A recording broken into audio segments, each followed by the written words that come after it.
Захисника звільнено з полону. Кудусов Ескендер Тівіндарович звільнено з полону. Очікуйте на дзвінок захисника найближчим часом. Бажаємо якомога скоріше побачитись.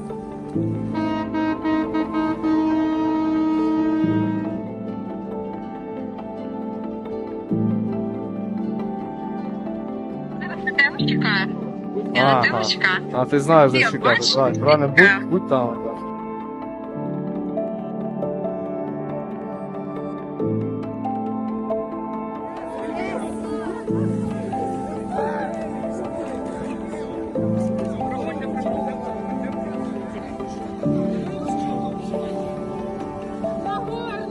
Десь 4 роки і 16 чи 19 днів я чекала на нього. Римський татарин, який присвятив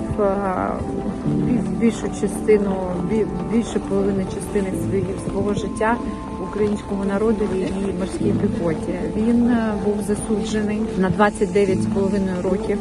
Тому я кожній родині просто, я вже казала і буду повторюватися, я кожній родині просто бажаю вірити в те, що кожен свого рідного побачить.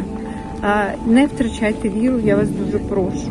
Просто не втрачайте, повірте, кожен побачить свого коханого і свою рідну людину.